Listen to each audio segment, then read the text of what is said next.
지금 계속 고린도 후서 우리 살펴보고 있는 가운데 있는데요. 1절 4장 1절부터 7절까지 우리가 볼 텐데 1절을 먼저 다시 한번 읽고 논의를 좀 시작할까요? 4장 1절 찾으셨습니까? 우리 같이 읽습니다. 4장 1절. 자, 시작. 그러므로 우리가 이 직분을 받아 긍휼하심을 입은 대로 낙심하지 아니하고 1절에서 지금 바울이 다짐하고 있는 결단이 등장합니다. 1절을 통해서 바울이 내가 이렇게 할 거야 라고 얘기하고 있는데 뭐 하겠다고 지금 얘기하고 있습니까? 낙심하지 않겠다라고 하는 다짐을 결단하고 있는 것을 보게 되어지죠. 늘 제가 말씀을 보면서 여러 번 시도했던 방식이긴 하지만 이번에도 적용을 한번 해보시죠. 이 이야기를 뒤집어서 생각해 보면 바울이라고 하는 그리스도인 혹은 동일하게 우리 그리스도인도 지금 이 시대를 살아가면서 무엇을 경험할 수 있다는 이야기처럼 들리냐면 낙심할 수 있는 가능성이 충분히 열려있는 것으로 볼 수 있는 이야기입니다. 그런데 그 가운데서 특별히 지금 바울은 뭐라고 했냐면 우리가 무엇을 받아? 이 직분을 받아 라고 되어 있어요.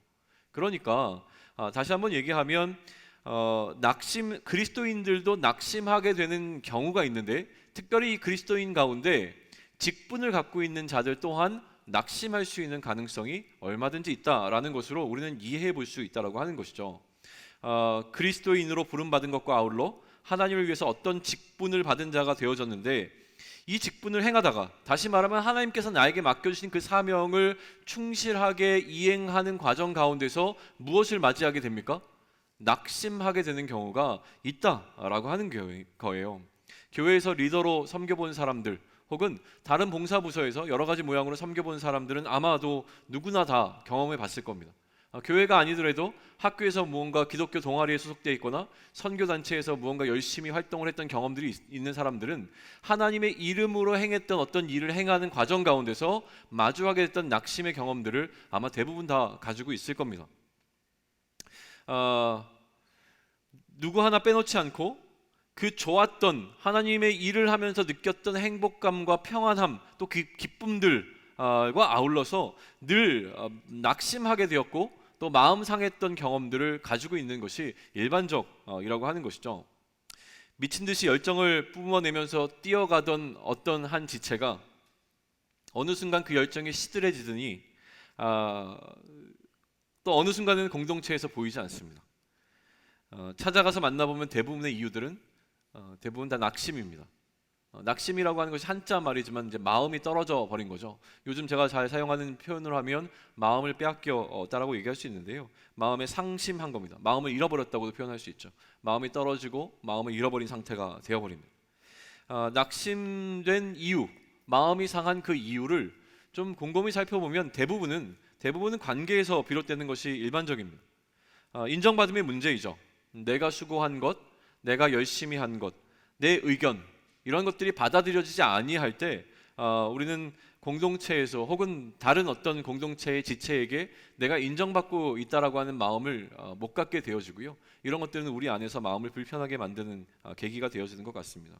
저는요 지금 오늘 우리가 함께 나누는 이 설교의 시간, 이 말씀을 나누는 이 시간을 통하여서 이 한 번의 설교가 다시는 우리가 그리스도인으로 살아가면서 낙심치 않게 만들 거라고 하는 확신 가운데 말씀을 준비하지는 못했습니다. 왜냐하면 이렇게 말씀을 듣고 낙심하지 않아야지라고 마음을 먹어도 어느 순간 우리는 또 그런 상황을 맞이하게 될 것이라고 하는 것이죠. 특별히 그리스도인의 공동체에서 리더로 살아가면서 우리의 마음이 다시는 낙심하지 않을 수 있는 강철 같은 심장을 갖게 될 것이라고 사실 기대하는 것은 그렇게 쉬운 일은 아닌 것 같습니다. 그러나 오늘 본문 속에서 어떻게 바울이 우리가 이제는 다시 낙심하지 않겠다고 선언하고 있는지를 면밀하게 살펴보는 과정을 통하여서 우리의 마음을 땅바닥으로 끌어내리려고 하는 어떠한 상황 속에서 그래도 조금 더 견디고 인내할 수 있는 힘을, 그러한 근력을 얻을 수 있는 시간이 되었으면 좋겠다는 소망함으로 이 시간 말씀을 좀 같이 나누면 좋겠습니다.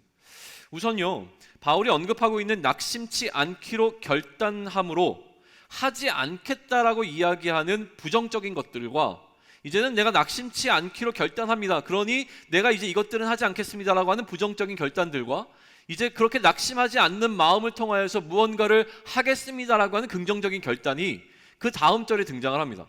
우리 2절을 한번 같이 또 읽으면 좋겠는데요. 2절 찾으셔서 함께 읽습니다. 자, 시작. 이에 숨은 부끄러움의 일을 버리고 속임으로 행하지 아니하며 하나님의 말씀을 혼잡하게 하지 아니하고 오직 진리를 나타내므로 하나님 앞에서 각 사람의 양심에 대하여 스스로 추천하노라 라고 되어 있습니다. 하지 않을 것과 할 것으로 나누어서 바울은 말하고 있는데요. 먼저 하지 않겠다는 것은 무엇입니까? 첫 번째는 숨지 않겠다고 이야기합니다. 숨은 부끄러움의 일이라고 얘기하거든요. 숨어 있는 상태에서 하게 되는 어떤 숨겨진 것을 하지 않겠다고 이야기하고요. 두 번째는 무엇입니까? 숨어서 행하는 부끄러운 일을 행하지 않겠다고 이야기합니다. 세 번째는 무엇입니까? 속임으로 행하지 않겠다고 얘기했고요. 네 번째는 무엇입니까? 하나님의 말씀을 혼잡하게 하지 않겠다고 이야기합니다. 이 말씀을 혼잡하게 하는 것에 관해서는 우리가 이미 이야기했어요. 우리 새 가족이 왔어요. 저 뒤에 유리방에 우리 첫 예배로 왔네요. 너무 반갑네요. 근데 그 유리방 안에 지금 소리가 나올까요? 유리방 안에 소리 트는 거, 상승을 소리 트는 법 아는 사람 있으세요? 네, 틀어주셔요. 고맙습니다. 이따가 우리 인사하는 시간 좀 가지면 좋을 것 같아요. 너무 반갑고 오래간만에 보니까 반갑네요. 어디까지 했죠? 2절을 봤죠. 2절에서 지금 하지 않겠다는 목록들 네 가지를 봤습니다. 숨은 것, 부끄러운 일을 행하는 것, 속임으로 행하는 것, 하나님의 말씀을 혼잡하게 하는 것, 네 가지에 관한 이야기를 했어요. 그러면 이제 하겠다고 하는 것은 무엇이라고 얘기합니까? 뭘 하겠다고 얘기했어요? 오직 진리를 나타내므로. 하겠다는 것은 진리를 나타내겠다는 겁니다. 지금 바울이 긍정적으로 얘기하겠다고 하는 것은 이 한 가지예요. 하겠다는 것은 단 한 가지고 하지 않겠다는 것은 네 가지였습니다. 그렇다면 하지 않겠다는 것, 하겠다는 것의 반대편에 서 있는 네 가지를 우리는 진리의 반대편에 서 있는 것으로도 볼 수 있는 것 같아요. 앞서 얘기한 네 가지가 뒤에 얘기한 진리를 나타내는 것과 반대되어지는, 그것과는 전혀 상반된 위치에 있는 것이라고 하는 것을 우리는 살펴볼 필요가 있다고 하는 것이죠. 그러면 앞에 이야기한 네 가지를 무엇이라고 볼 수 있냐면 거짓을 행하는 것으로 정의 내릴 수도 있을 것처럼 보입니다. 한쪽은 진리를 행하는 것이니 반대쪽은 거짓을 행하는 것이라고도 이야기할 수 있을 것 같아요. 그렇게 볼 수 있을까요? 그러면 거짓을 행하는 것 네 가지는 무엇입니까? 숨어서 부끄러운 일을 행하고 속이고 하나님의 말씀을 혼잡하게 하는 것이 무엇입니까? 거짓을 행하는 거예요. 충분히 이해가 되는 이야기입니다. 그런데 앞서 말한 행위들에 대해서 바울은 거짓을 행하는 것이라고 이야기하지 않고 무엇이라고 이야기하냐면 진리를 나타냄에 대한 반대말이 거짓을 행함이라고 얘기하지 않고 진리를 가리는 것이라는 어떤 나타냄과 가림이라고 하는 모티브를 통해서 그의 이야기를 계속 끌어가고 있습니다. 이게 좀 중요한 부분인 것 같아요. 왜냐하면 진리를 나타내는 것에 거짓을 행하는 것으로 대응하는 것이 아니라 진리가 가려져 있는 것으로 설명한다고 하는 것이에요. 이걸 놓치지 말고 계속 우리의 논의를 이어가 보시죠. 그러면 바울이 지금 낙심하는 것과 진리를 나타내고 있는 것과는 어떤 연관이 있을까요? 그러니까 낙심치 않는 것이 어떻게 진리를 나타내고 진리를 가리지 않는 것과 연관되어지는가라고 하는 것을 먼저 짚어보면 좋겠는데, 이렇게 보시죠. 진리를 나타내고 가리는 것이 낙심하는 것과 어떤 연관이 되어져 있는데, 지금 바울의 논리를 그대로 따라간다면 낙심하지 않아야 진리를 나타낼 수 있고요. 그리고 낙심하지 않을 수 있어야 진리를 가리지 않을 수 있습니다. 다시 한번요. 이 진리를 나타내는 것과 낙심하는 것의 연관성을 가지고 이렇게 정리해낼 수 있는데, 낙심하지 않아야 진리를 나타낼 수 있고요. 낙심하지 않아야 진리를 가리지 않을 수 있다라는 것으로 우리는 설명해 볼 수 있습니다. 근데 여기서부터 이제 복잡해지기 시작합니다. 지금까지 복잡했습니까? 앞으로 더 복잡해집니다. 제가 이야기하는 이 어떤 흐름들을 잘 따라가시면 좋을 것 같은데요. 뭐 생각보다 복잡하지 않을 수도 있습니다. 우리가 진리를 가리는 이유는 진리가 진리인 것을 모르기 때문이 아니라요. 오히려 진리인 것을 알기 때문에 진리를 가리는 경우가 훨씬 더 많습니다. 우리에게 상처로 남아있는 낙심했던 경험들이 있습니다. 우리가 인정하던 인정하지 않던, 알던 모르던 우리에게는 우리가 낙심했던 기억들을 갖고 있어요. 특별히 어떤 상황 가운데서요? 우리가 하나님의 일을 하는 동안에 우리의 마음을 빼앗겼던 어떤 경험들이 있습니다. 그러니 이런 상처, 경험들이 우리에게는 상처로 남아서 어떠한 일을 하려고 할 때 우리를 주춤거리게 만듭니다. 이거를 뭐라고 얘기하죠? 트라우마라고 얘기하는 거잖아요. 이런 트라우마들이 우리에게 있다는 거예요. 낙심했던 상처가 우리로 뭐를 하게 된다는 거예요? 진리를 가리게 된다는 겁니다. 진리가 무엇인지 압니다. 그런데 그 진리를 행할 때에 나에게 다가오게 될 옛 상처의 기억들이 나로 하여금 이 진리를 행할 수 없도록 오히려 진리를 가려버리는 일을 행한다는 거예요. 두려우니까 그 진리를 할 수 없게끔 타협하거나 말씀을 혼잡하게 하거나 오히려 속임으로 행하는 상태를 가져오게 된다라고 하는 것이죠. 한마디로 우리는 다시 또 그 낙심했던 경험을 하고 싶지 않은 겁니다. 다시 우리를 낙심케 했던 어떤 어려운 상황들을 경험해내고 싶지 않은 거예요. 그 시간만으로도 이미 힘들었거든요. 근데 또다시 그 과정을 거쳐내야 하는 것이 싫습니다. 알고 있는 고난 가운데로 찾아가라고 하는 것은 두렵습니다. 제가 어렸을 때 저희 첫째를 굉장히 터프하게 키웠습니다. 독수리인가요? 그 독수리, 날지 못하는 아기 독수리를 절벽에서 떨어뜨리는 게 독수리입니까? 제가 헷갈리네요. 찾아볼 걸. 또 안 찾아보고 와가지고 또 우왕좌왕해요. 뭐가 있죠? 사자입니까? 절벽으로 떨어뜨려서 올라오는 새끼만 키우는 게 뭐예요? 독수리인가요? 뭐 하여튼 그래요. 제 첫째를 1살 때부터, 만 1살이니까 한글 나이로 2살 때부터 놀이기구를 태웠습니다. 대단한 아빠였어요. 그리고 웬만하면 키가 약간 더 컸기 때문에 키만 되면 다 태웠어요. 뭐 나이 이런 거 상관없이 멋모르고 탑니다. 멋모르고 타지만 두 번째는 안 타요. 왜냐하면 두 번째는 그게 얼마나 두렵고 무서운 건지를 아니까 똑같은 거를 두 번 타지는 않았던 것 같아요. 근데 그렇게 키웠습니다. 어쨌든 그래요. 지금 우리는 우리가 한번 경험해봤던 그 두려움 속으로 다시 한번 들어가는 것에 있어서 조금 더 두려움이 있습니다. 경험해보지 못한 것에 대한 두려움이 있지만 경험하고 난 다음에 느껴지는 두려움은 또 다른 두려움인 것 같아요. 바울의 지금 현실적인 상황을 한번 살펴보세요. 바울은요 지금 이렇게 편안하게 이야기하고 있는 게 아니에요. 무언가 생명의 위협을 받고 있는 상황 속에 놓여 있습니다. 죽음이라고 하는 것이 늘 그의 앞에 놓여 있는 그 상황 가운데서 오고 있는 것이죠. 다음 주에 나와요. 다음 주에 우리가 지난번에 수련회 때 살펴봤던 그 본문이기도 하지만 다음 주에 바울에게 찾아온 두려움의 고난들이 어떤 것인지가 그 본문 속에서 등장을 합니다. 그때 한번 보시죠. 근데 어쨌든 이러한 바울을 위협하고 있는 상황은 바울을 움츠러들게 만들기에 충분한 어려움들이었다고 하는 거예요. 우리는 지금 바울에 비교할 수 없는 미미한 상황이긴 하지만 그래도 우리에게는 어려운 상황들이 있어요. 하나님의 일을 하다가 그리스도인으로 살아가다가 직장에서 어려움을 겪습니다. 또 이런 경우는 없겠지만 뭐 너무 교회를 열심히 하다 보니까 내가 사랑했던 사람과 헤어지게 되었습니다. 너는 나보다 교회를 더 사랑하는 것 같아. 뭐 이런 얘기 들어본 적 있어요? 저도 없어요, 사실은. 집에서 욕 먹습니다. 친구들에게 왕따 당합니다. 이런 어떤 일련의 과정들이 사실은 우리가 경험할 수 있는 어떤 어려움들 가운데 한 가지들일 거예요. 그러니까 우리가 진리를 가리는 행위들은 어떻게 보면 너무나 연약한 우리가 더 상처받지 않기 위해서 우리 스스로를 보호하는 우리의 자기보호 본능이라고 하는 거예요. 자기보호 본능. 네. 우리가 알게 모르게 작동하는 나의 방어막과 같은 거예요. 이게 진리인 줄도 알고 해야 되는 줄도 알지만 할 수 없도록 그거를 가려버립니다. 왜냐하면 그거를 행하면 나에게 찾아올 그 아픔들이 이미 나는 경험했기 때문에 알고 있는 것과 같은 거죠. 이 관점으로 2절을 다시 한번 보세요. 2절에 뭐라고 나와 있었습니까? 2절을 다시 한번 보면서 생각해 보세요. 우리는 왜 숨습니까? 우리는 왜 부끄러운지 알면서도 행하고 있습니까? 우리는 왜 속이고 있는 것이죠? 우리는 왜 너무나 선명하고 분명한 하나님의 말씀을 혼탁하게 하는 것이죠? 왜 그렇습니까? 우리로 하여금 숨을 수밖에 없고 만들고 부끄러운 일인 줄도 알면서도 행하게 하는 어떤 것들이 있다라고 하는 거예요. 진리인 줄을 몰라서가 아니라 그 진리가 너무나 진리인 것을 알기에, 내가 행해야 될 너무나 진리인 것을 알기에 이 진리를 내가 혼탁하게 만들지 않으면 살 수 없는 겁니다. 그러므로 우리의 숙제는 무엇이냐면 이 진리를 따라가는데 이 진리가 나를 낙심케 함으로 입었던 상처를 다시 한번 아프게 만드는 것이 아니라 이 진리를 따라가고 이 진리를 끝까지 따라가면 이 진리로 말미암아 내가 낙심하게 되는 것이 아니라 오히려 상처를 치유받는 경험을 해내야 되는 겁니다.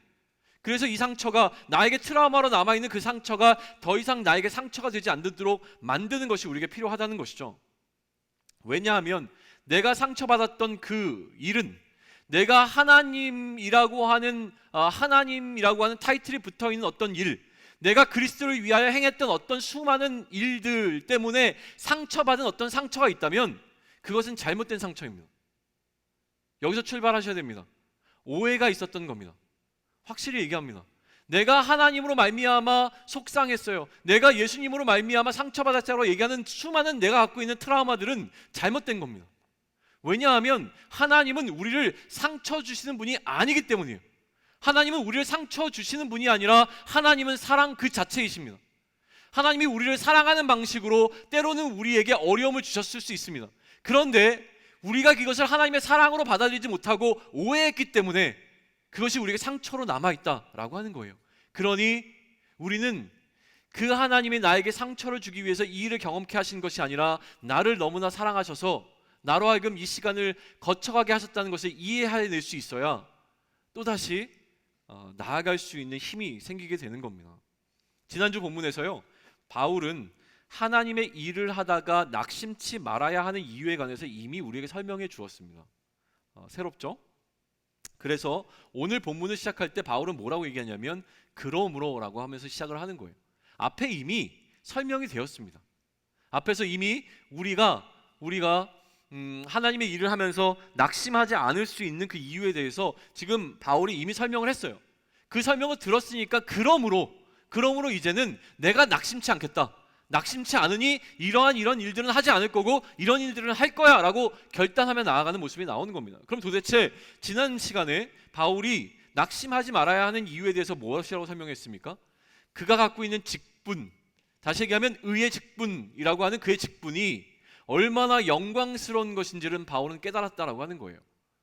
그의 대적자로 서 있었던, 바울을 힘들게 했던 교회의 또 다른 지도자 그룹들이 갖고 있었던 율법의 조문으로 말미암았던 그 직분도 영광이 있긴 있었어요. 그런데 바울이 지금 갖고 있는 바울이 갖고 있는 이 직분의 영광은 그들의 영광과는 비교할 수 없이 큰 것임을 알았기에 바울은 그 어떤 상황도 극복해내고 넘어설 수 있는 것에 대한 깨달음이 있었던 것이죠. 의의 직분이 가지고 있는 영광의 우월성에 관해서 바울은 이미 알고 있었습니다. 그러면 이러한 바울의 말이 우리를 설득해내야 되잖아요. 바울이 얘기한, 여러분, 우리가 갖고 있는 의의 직분이 얼마나 영광스러운 것인지, 이 영광은 다른 어떤 것도 비교할 수 없습니다. 세상의 어떠한 영광스러운 것을 갖다가 이야기를 하더라도 지금 우리가 갖고 있는 이 그리스도인이라고 하는 의의 직분은 그 어떤 것과 비교해도 부족함이 없는, 오히려 그것보다 훨씬 더 월등한 그런 영광을 갖고 있는 직분입니다 라고 얘기를 했을 때 마음속에 확 뭐가 들어와야 되는데 사실은 그렇게 잘 안 들어오지 않습니까? 죄송합니다. 이 설교를 듣고 나서 와, 영광의 직분을 갖고 있는 내가 세상에 담대히 싸워버리라 라고 결단했던 사람들은 계속 응원합니다. 그런데 저를 비롯해서 많은 사람들이 사실은 이런 이야기를 들었을 때 하나님의 일을 하고 있는 나의 이 모습이 굉장히 영광스럽다고 느끼지 않습니다. 왜냐하면 세상에 누군가가 누리고 있는 어떤 것이 훨씬 더 영광스러워 보이기 때문에 내 마음속에 갈등이 찾아오는 거거든요. 하나님과 함께하고 있는 나의 이 일함이 너무너무 영광스러워야 되는데 그렇지 않은 사람들의 모습이 나와 비교되기 시작할 때 내 마음이 상처가 되기 때문에 그렇습니다. 그러면 이러한 바울의 말이 설득력을 갖고 있지 못하는 것처럼 보이는 이유, 이 비교할 수 없는 우월한 영광이 우리 마음에 쑥 들어와 우리로 다른 보잘것없는 영광에 우리의 마음을 빼앗기지 않도록 하는 장치가 되어줘야 되는데 그런 보호막이 되지 못하는 이유에 대해서 3절과 4절이 그 이유를 설명해 줍니다. 우리 3절과 4절 찾아서 한 목소리로 같이 읽습니다. 읽을까요? 자, 시작.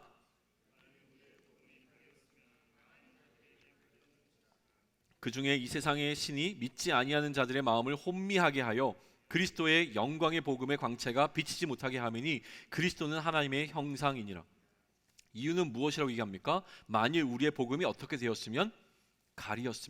가려져 있기 때문이라고 얘기하는 겁니다. 가려져 있는 것인데 복음이 가려져 있다는 것은요, 4절을 통해서 다시 한번 해석하면 무엇이 가려져 있는 거냐면 그리스도 영광의 복음의 강체가 가려져서 더 이상 비춰지지 못하고 있는 상태라고 하는 겁니다. 가려진 상태가 바로 그런 상태예요. 왜 가려졌다고 얘기합니까? 망하는 자들, 이 세상의 신들이 우리로 하여금 그리스도의 영광의 광채를, 복음의 광채를 비치지 못하도록 막고 있는 것이라고 하는 것입니다. 좀 더 쉽게 접근해 보죠. 복음이 가려져 있는 겁니다. 바울의 직분은요, 복음을 전함으로 생명을 살리는 영광의 직분을 갖고 있었는데, 복음이 가려졌다는 것은 그의 사역에 이 생명이 아니라 오히려 죽음이 더 임박할 것 같은 그런 상황들이 나타나고 있다는 거예요. 바울이 만약에 복음을 전하고 생명을 전하는 자라고 한다면 그 생명이 전하는 사역을 통하여서 생명이 일어나야 되고 본인도 영광을 더 받아야 되는데, 세상의 기준으로 봤을 때 바울은 지금 영광받는 자리가 아닌 것처럼 보인다는 것이죠. 핍박받고 환난당하고 옥에 갇히고 매이고 맞고 죽을 것 같은 그 상황들이 지금 어떻게 보면 사람들로 하여금 복음을 가리는 상태로 일하고 있는 것이다 라고 하는 거예요.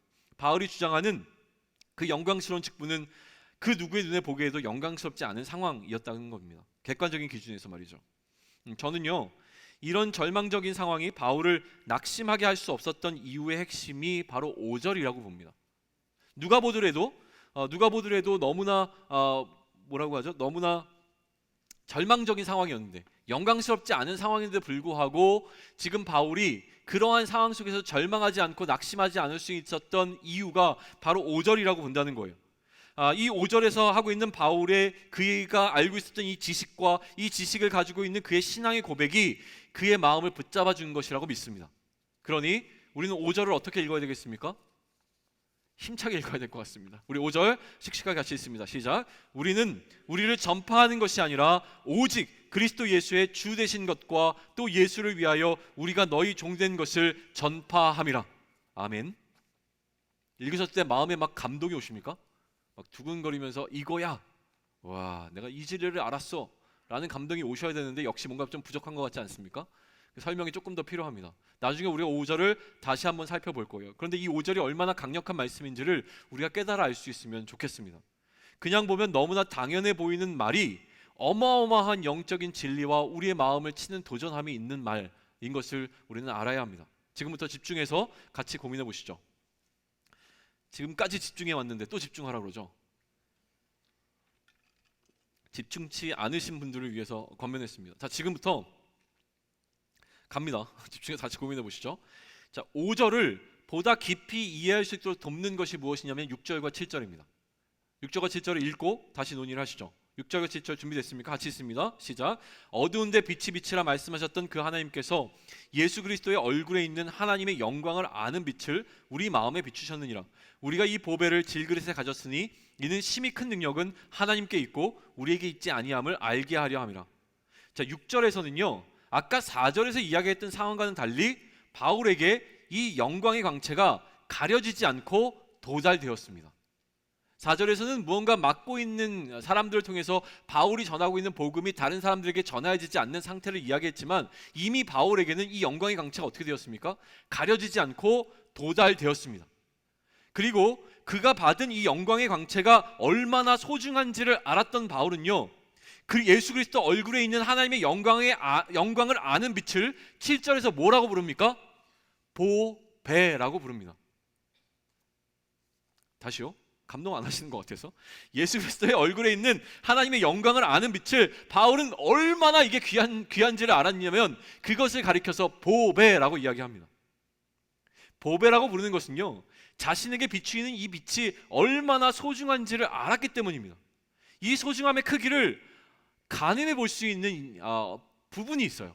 바울이 도대체 이 영광의 빛을 어느 정도 크기로 보았는지요. 바울은요, 창조의 사건과 이것을 비교합니다. 창조 때에 하나님께서 어둠 가운데 빛이 있으라 말씀하시니 이때까지 한 번도 존재하지 않았던 빛이 생겨났습니다. 우리 흔히 이런 거 보잖아요. 날 때부터 시력을 갖고 있지 못했던 사람이 각막 이식 수술을 통해서 시력을 갖게 되었을 때에 너무 놀라고 기뻐하고 행복해하는 그 표정을 보지 않았습니까? 못 보셨습니까? 근래에 제가 SNS에 본 거는 뭐였냐면, 색약인가요? 색의 일부를 보지 못하는 사람들 있잖아요. 뭐라 그러죠 그걸? 색맹이라고요? 색약? 뭐 그래요. 좀 검색 좀 하고 이래야 되는데 미안해요. 그 사람에게 필요한 안경이 개발이 되었대요. 그래서 그 안경을 끼면 이제 색깔이 완전히 올 컬러로 다 보이는 거예요. 그랬더니 그 사람들이 그 안경을 끼고 너무너무 기뻐하고 행복해하고 놀라는 그 표정들 있잖아요. 막 이런 표정들을 봤던 기억이 납니다. 우리는 그것보다 훨씬 더한 감동을 여기서 받아야 돼요. 세상에 빛이 존재하지 않던 상황에 하나님께서 말씀으로 빛이 있으라 하셨을 때 빛이 생겨났던 것과 같은 그 어마어마한 일이 지금 누구에게 일어난 겁니까? 바울에게 일어난 겁니다.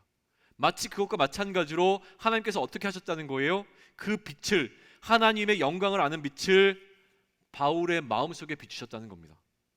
그것을 알 수 없었던 자의 마음에 그 빛을 비추셨다는 거예요. 그 정도의 사이즈로 이야기를 하는 겁니다. 단순히 해가 떠서 빛이 비추는 사건이 아니라 암흑으로만 존재하던 때에 처음으로 빛이 비추는 엄청난 사건과 같은 그 사건, 창조 때 일어난 사건이 나에게, 우리에게 일어난 겁니다. 그러니 우리 안에 어떤 게 일어난 겁니까? 새로운 창조, 새 창조가 일어난 겁니다. 창조 때 잃어버렸던 우리 마음 가운데 새롭게 되어지는 새 창조가 일어나는 사건으로 지금 바울을 이해하고 있다는 거예요. 그러니 이렇게 우리 마음 가운데 들어온 빛을 갖고 있고 이 빛이 보배라는 것을 깨달아 안 바울은 예수 그리스도 얼굴에 있는 하나님의 영광을 아는 빛을 보배라고 부를 수 있었던 바울은, 거기에 어마어마한 영광과 감격이 있음을 알았던 바울은 그래서 자신을 어떻게 낮추냐면 질그릇이라고 이야기합니다. 질그릇에 담겨있는 보배라고 표현하는 것을 통해서 우리가 담고 있는 그 빛이 보배인데 이 보배를 담고 있는 우리의 마음은 질그릇이라고 이야기를 하고 있다는 거예요. 질그릇은 가장 연약하고 가장 보잘것없는 것이라고 하는 것에 대한 상징적인 의미입니다. 두 가지를 대비하고 있는 거예요. 7절을 우리 다시 한번 읽을까요? 자, 시작. 우리가 이 보배를 질그릇에 가졌으니 이는 힘이 큰 능력은 하나님께 있고 우리에게 있지 아니함을 알게 하려 함이라. 두 가지를 이야기하고 있는 겁니다. 능력의 근원과 능력의 차이에 대한 이야기를 하는 거예요. 지금 이 능력은 어디에서부터 비롯되었냐면 우리의 능력이 아니라 하나님께 있는 것이고 그 능력이 얼마나 큰지를, 우리는 질그릇인데 하나님의 이 영광을 아는 빛은 보배라고 하는 것을 통해서 이 능력이 얼마나 차이가 나는지를 설명해 주는 겁니다. 우리 힘으로는 할 수 없고 하나님의 그 능력으로만 말미암아 이 빛이 우리에게 비출 수 있었음을, 그래서 그 보배와 같은 예수 그리스도의 빛이 우리에게 비쳤음을 설명하고 있는 거라고 하는 거예요. 그래서 뭘 하고 싶은 거냐면 바울은 의도적으로 우리로 하여금 두 가지를 대비시키고 있는 겁니다. 무엇을요? 보배와 질그릇을 비교하고 있습니다. 우리는요 이 둘 중에 어디에 집중해야 되겠습니까? 질그릇 같은 우리가 보배를 품고 있습니다. 질그릇 같은 우리 마음에 예수 그리스도의 빛이라고 하는 보배가 비추어졌습니다. 그러면 우리는 둘 중에 어디에 더 집중하면 되겠습니까? 여러분은 보배에 집중하시겠습니까? 아니면 질그릇에 집중하시겠습니까? 우리는 질그릇이고 하나님께서 허락하신 그 빛은 보배입니다. 둘 중에 어떤 겁니까?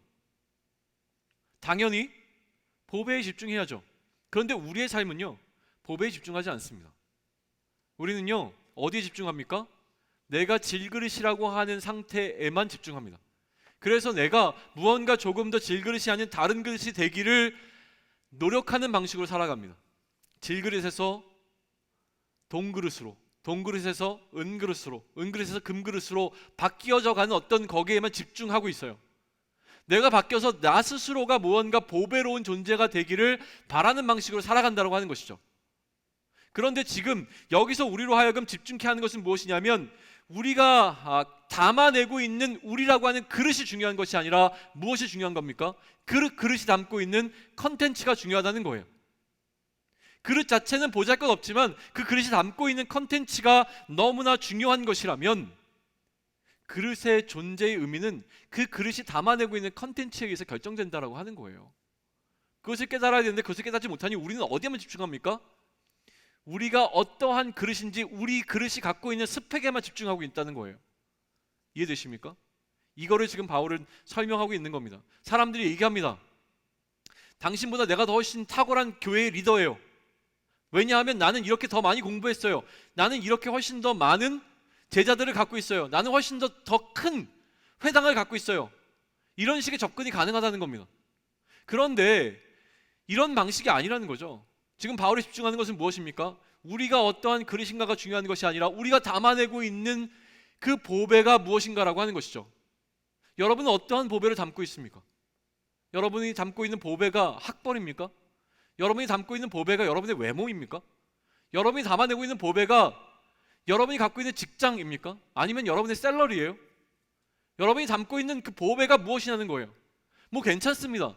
세상적인 기준으로 여러분이 갖고 있는 것이 모든 사람들이 부러워할 만한 보배라고 하더라도 그것보다 훨씬 더 비교할 수 없는 존재의 값어치를 갖고 있는 게 뭐예요? 그리스도의 영광의 빛이라고 하는 거예요. 그거를 담아내지 못하면 사실은 우리는 아무 의미 없는 싸움을 하고 있는 것과 마찬가지라고 하는 거예요. 그러니 여기에 낙심하지 않을 이유가 담겨 있는 겁니다. 이러한 이해 속에서 다시 5절을 가서 살펴볼까요? 5절 우리 한 목소리 읽습니다. 찾으셨나요? 다시 읽습니다. 시작. 우리는 우리를 전파하는 것이 아니라 오직 그리스도 예수의 주 되신 것과 또 예수를 위하여 우리가 너희의 종된 것을 전파함이라. 우리를 전파한다는 것이 무엇이겠습니까? 우리를 전파한다는 것. 자, 그리스도의 사람으로 사역자로 세워진 리더들이었습니다. 교회 리더들끼리 모여서 지금 다툼과 분쟁이 일어나는 상황이었어요. 어떤 사람들이 바울을 향하여서, 바울과 그의 무리들을 향하여서 질책하고 있는 상황 가운데 있습니다. 그리스도의 일을 한다고 하는 교회의 사역자들이 모여서 무언가 지금 분란이 일어났어요. 그런데 거기에 대비되고 있는 것이 무엇이냐면 우리를 전파하는 것이 아니라 라고 얘기를 해요. 자, 우리를 전파한다는 것은 무엇이에요? 내가 어떠한 그릇인지를 나타낸다는 거예요. 우리가 중요한 겁니다. 내가 지금 어떠한 그릇인지를 전파하는 겁니다. 제가 여러분에게 보여주는 것은 무엇이냐면 제가 어떠한 목사인지를 보여주는 방식으로 사역하고 있다면 그게 잘못되는 것이라는 것이죠. 내가 얼마나 말씀을 잘 전하는지, 내가 얼마나 내가 얼마나 더 헌신적으로 사역할 수 있는지, 내가 얼마나 더 상담을 잘 해내는지, 내가 얼마나 더 할 게 없네요. 그런 방식으로 살아간다는 겁니다. 그게 우리를 나타내는 방식이에요. 가만히 생각해 보시면 됩니다. 우리가 지금 교회 리더로 혹은 세상에서 그리스도인이라고 하는 리더의 자리에서 살아가고 있는 우리가 보여주고자 하는 것이 무엇입니까? 나입니까? 우리입니까? 그런 방식으로 살아오는 것에 익숙해져 있다고 하는 거예요. 그런데 바울은 얘기하는 겁니다. 오직 우리가 나타낼 것, 그릇이 중요한 것이 아니라 무엇이라고요? 컨텐츠가 중요한 것이니 우리의 삶이 어떠한지, 우리의 삶의 모양이 중요한 것이 아니라 그리스도 예수의 무엇 되신 것, 주 되신 것만 중요하다는 겁니다. 그래서 얘기하는 거예요. 우리는 우리를 전파하는 것이 아니라 오직 그리스도 예수의 뭐 되신 것, 주 되신 것만. 그가 나의 삶에 있어서 예수 그리스도께서 나의 삶의 주 되신 것 그 자체가 가장 중요하다는 겁니다. 왜? 그게 바로 보배니까요. 그것만 자랑하면 되는 겁니다. 내가 가지고 있는 것의 참된 가치가 분명해지면 나의 가치가 달라집니다. 내가 가지고 있는 것이 그릇이기 때문에, 내가 가지고 있는 것이 금덩어리이기 때문에 그것이 더 중요하면 그것이 보배가 될 수밖에 없어요. 그러나 내가 담고 내가 중요하다고 여겨오는 그 보배가 정말 보배인지 아니면 그것보다 훨씬 더 본질적이고 귀한 보배가 있는지는 결국 그날 가면 결정이 되어집니다. 그러니 이미 그날이 오기 전에 우리는 예수 그리스도를 아는 그 빛이 우리에게 보배가 되어진다고 하는 사실을 깨달아 알아야 한다는 것을 지금 이야기하고 있는 것이죠. 근데 만약 그럼에도 불구하고 우리가 나를 혹은 우리를 나타내야만 한다면 무엇을 나타내야 되냐지에 대해서 얘기해 주는데요. 무엇이라고 얘기합니까? 내가 나타낼 것은 내가 예수를 위하여 다른 이들을 섬기는 그릇 된 것만을 나타내야 합니다. 그릇 자체가 얼마나 귀하고 내가 얼마나 값진 그릇이 되었는지, 내가 얼마나 각고의 노력을 통해서 질그릇에서 금그릇으로 변했는지를 나타내는 것이 아니라 나는 그냥 그릇일 뿐인데 이 그릇을 통해서 내가 섬기는 것이 바로 예수 그리스도께서 명령하신 그 예수 그리스도의 사람들이라고 하는 것을 나타내는 것, 그것만 나타내야 된다는 것입니다. 내가 나를 어떻게 사용하고 있는가가 아니라 내가 누군가에게 쓰임받고 있는지가 더 중요한데 나를 사용하시는 분이 누구라는 사실, 예수 그리스도라는 사실만이 중요한 것을 기억해야 된다라고 얘기를 하는 거예요. 이 두 가지 사실이 선명해지면은요, 어떤 사실과 어떤 사실이요? 우리가 전파해야 할 것이 내가 어떠한 그릇인지가 아니라 우리 삶에서 그리스도가 나의 주 되신다고 하는 사실을 전파하는 것과 내가 그 주인 되신 분이 사용하시는, 그 주인 되신 분이 기꺼이 사용하시는 그릇이라고 하는 이 두 가지 사실만이 분명해져야 된다면, 그러면 우리는 낙심할 이유가 없어진다라고 하는 원리를 우리에게 설명해 주는 겁니다.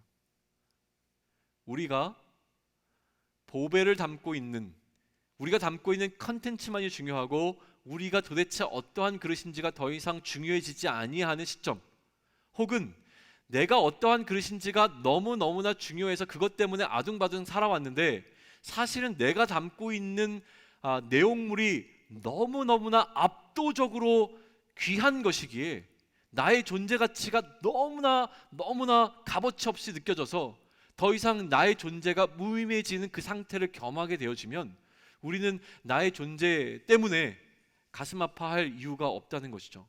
내가 더러워지고, 내가 이가 나가고, 내가 금이 가고, 내가 깨어지고, 내가 쪼개져도 그게 나를 낙심케 하는 이유가 전혀 안 된다는 것입니다. 왜냐하면 나 자체의 모습이 아니라 내가 무엇을 담고 있고 내가 누구를 위해서 사용되고 있는가가 가장 중요하기 때문에 있습니다. 그렇습니다. 그러니 생각하셔야 됩니다. 우리는 무엇을 담고 있습니까? 보배를 담고 있습니다. 예수 그리스도라고 하는 보배를 담아내고 있는 것이 우리입니다. 근데 그 예수 그리스도가 보배가 아니라고 느껴지시면 좋습니다. 다른 것으로 한번 바꿔보십시오. 근데 그래도 괜찮겠습니까? 예수 그리스도라고 하는 가장 값진 보배를 선물로 얻은 우리들인데 예수 그리스도가 보배처럼 느끼지 않아서 속이는 방식으로, 부끄러운 일을 행하는 방식으로, 혹은 말씀을 혼탁하게 하는 방식으로 한번 살아가자라고 마음 먹고 해도 될 겁니다. 근데 그래도 정말 괜찮겠습니까? 그래서 예수 그리스도의 값어치를 보잘것없는 보배로 낮추어 버리고 예수 그리스도보다 훨씬 더 큰 보배를 나의 마음속에 모시는 방식으로 살아갔을 때에 정말 우리는 괜찮겠습니까? 라는 질문이 오늘 우리에게 주어지는 질문입니다. 그렇게 해서 또다시 예수 그리스도로 말미암아 상처받지 않기 위해서, 또다시 그리스도 공동체 안에서 내가 상처받지 않기 위해서, 그래서 예수 그리스도를 버리고 세상의 방식의 어떤 것들을 통해서 나의 만족함을 추구해서 나를 충족시켜 나가고 위로받은 방식으로 살아간다면 그래서 충족되겠습니까?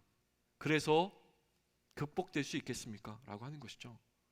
하나님의 영광스러운 직분을 가지고 있는 우리들입니다. 그러니요, 또다시 얘기합니다. 제발 좀 쫄지 않았으면 좋겠습니다. 쫄지 않았으면 좋겠습니다. 바울은 이걸 깨닫고 있었던 것 같아요.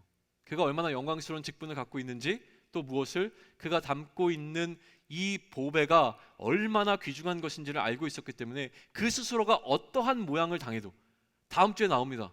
심지어 죽임을 당해도 괜찮았습니다.